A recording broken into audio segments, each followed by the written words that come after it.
ছাত্ৰ শক্তিৰ বৃহৎ জয় হৈছে। দিল্লীৰ যন্তৰ মন্তৰত CJPৰ উত্তাল প্ৰতিবাদৰ পিছত নিযুক্তিমূলক পৰীক্ষাৰ বিভিন্ন জালিয়াতি আৰু অনিয়মৰ বাবে ঝাৰখণ্ড ৰাঁচীত ছাত্ৰ সমাজে এক প্ৰতিবাদ সাব্যস্ত কৰে। 24 দিন জোৰা এই প্ৰতিবাদ আছিল আৰু আজি সেই প্ৰতিবাদৰ অন্ত পৰিছে। যেহেতু JPSC আৰু JSSCৰ পৰীক্ষাৰ বিভিন্ন অনিয়ম আৰু জালিয়াতিৰ বাবে এই প্ৰতিবাদ সাব্যস্ত কৰা হৈছিল, যি প্ৰতিবাদত কেইবাগৰাকীও ছাত্ৰ নেতাই আমৰণ অনশনত বহিছিল আৰু সেই প্ৰতিবাদৰ এতিয়া আনুষ্ঠানিকভাৱে অন্ত পৰিছে, কিয়নো ঝাৰখণ্ডৰ মুখ্যমন্ত্ৰী হেমন্ত সোৰেনে আনুষ্ঠানিকভাৱে ঘোষণা কৰিছে যিয়ে JPSC আৰু JSSCৰ পৰীক্ষাৰ জালিয়াতি আৰু অনিয়মৰ এতিয়াৰ পৰা বন্ধ হৈ পৰিব আৰু তাৰ বাবে পাব্লিক এক্সামিনেশ্যন এমেণ্ডমেণ্ট এক্ট এখন উত্থাপন কৰা হ'ব সদনৰ মজিয়াত। আৰু তেওঁ লগতে ঘোষণা কৰিছে যে এতিয়াৰ বৰ্তমান সকলোবোৰ নিযুক্তিমূলক পৰীক্ষা বাতিল কৰা হৈছে আৰু 2014 চনৰ পৰা বৰ্তমানলৈকে যিসমূহ পৰীক্ষাত জালিয়াতি আৰু অনিয়ম হৈছিল সেই পৰীক্ষাসমূহ পুনৰীক্ষণ কৰা হ'ব। আমি সেই সন্দৰ্ভত সবিস্তাৰে লৈ অহাৰ চেষ্টা কৰিছো। আচলতে ছাত্ৰ সমাজৰ বৃহৎ জয়, যেহেতু দিল্লীৰ যন্তৰ মন্তৰ প্ৰতিবাদৰ পিছত ঝাৰখণ্ডত পুনৰ ছাত্ৰ শক্তিয়ে এতিয়া বৃহৎ জয় লাভ কৰিছে। অৱশেষত 24 দিনৰ অন্তত হাৰ মানিবলৈ বাধ্য হৈছে হেমন্ত চৰকাৰ। 2014 বৰ্ষৰ পৰা সকলো পৰীক্ষাৰ জালিয়াতি আৰু অনিয়মৰ পুনৰীক্ষণ কৰিব চৰকাৰে। শীঘ্ৰেই পাব্লিক এক্সামিনেশ্যন এমেণ্ডমেণ্ট বিল ৰূপায়ণৰ সিদ্ধান্ত গ্ৰহণ কৰিছে।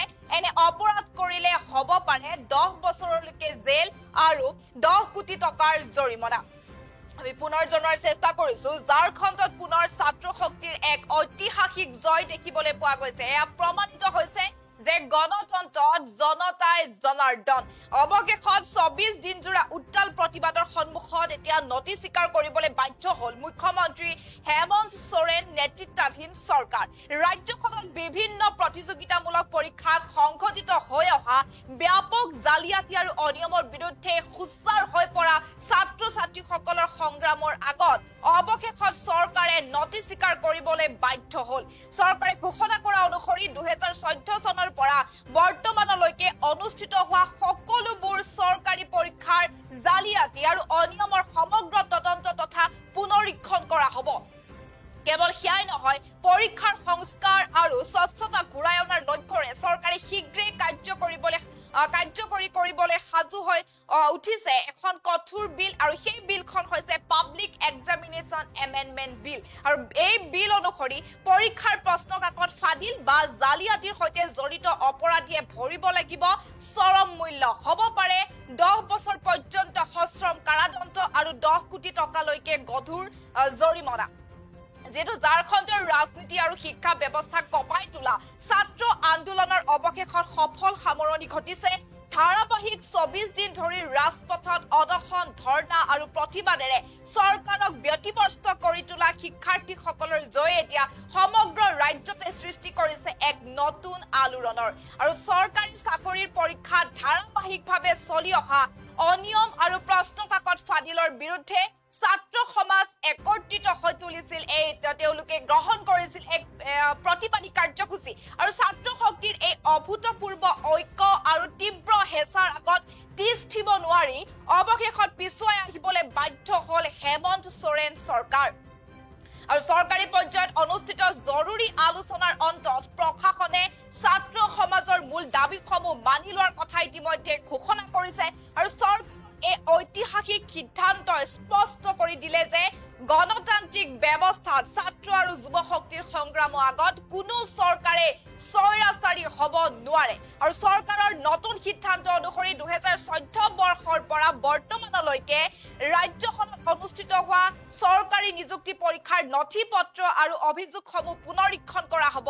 আৰু যিবোৰ পৰীক্ষাত জালিয়াতি হৈছিল বা দালালৰ কুপ্ৰভাৱ বা প্ৰশ্ন কাকত ফাদিলৰ এক গুৰুতৰ অভিযোগ উত্থাপন হৈছিল, সেই সকলোবোৰ এক স্বচ্ছ আৰু নিৰপেক্ষ তদন্ত সুনিশ্চিত কৰিব ঝাৰখণ্ড চৰকাৰে। দোষী যিয়েই নহওক কিয় কোনো কাৰণতে ৰেহাই দিয়া নহ'ব বুলি ইতিমধ্যে ঘোষণা কৰিছে ঝাৰখণ্ডৰ মুখ্যমন্ত্ৰী হেমন্ত সোৰেনে। नौजवानों में सबसे बड़ा जो मुझे लगता है कि मुख्य मांग उनका सबसे प्रमुख मुख्य मांग रहा है जेपीएससी सीजीएल के संदर्भ में, क्योंकि हमने उसमें भी एक हमारे मंत्रीगणों ने आश्वस्त किया था इस विषय की जांच चल रही है। इसके लिए हम लोग रिटायर्ड जज की अध्यक्षता में संपूर्ण जांच कराएंगे, क्योंकि कभी कभी ऐसा लगता है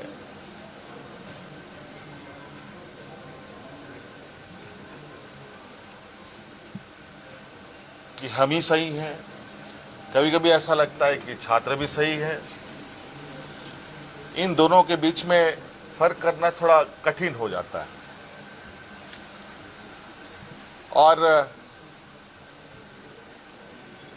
इस विषय को लेकर हमने जो एसआईटी की टीम जांच कर रही है और सीआईडी की जो टीम जांच कर रही है, इन दोनों के जांच के दौरान बहुत सारे ऐसे तथ्य आ रहे हैं जो चौंकाने वाले हैं। क्योंकि जांच का विषय है, बहुत खोल के बातें कहना संभव नहीं है। और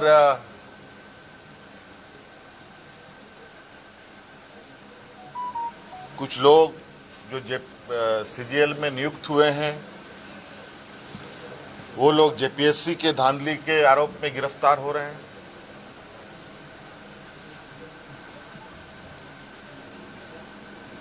और कई कंपनियां जो यहां कार्यरत हैं, अलग अलग समय में भी कार्यरत रहे हैं, इन सब का एक बहुत बड़ा नेटवर्क का घालमेल प्रतीत होता है। जांच के दायरे में तो हम पूरे 2014 से लेकर अब तक की हुई इसके परीक्षाओं की जांच में है। हमने विभाग को कहा है, सीआईडी को कहा है, अब जब इसका ऑपरेशन हुआ ही है तो पूरे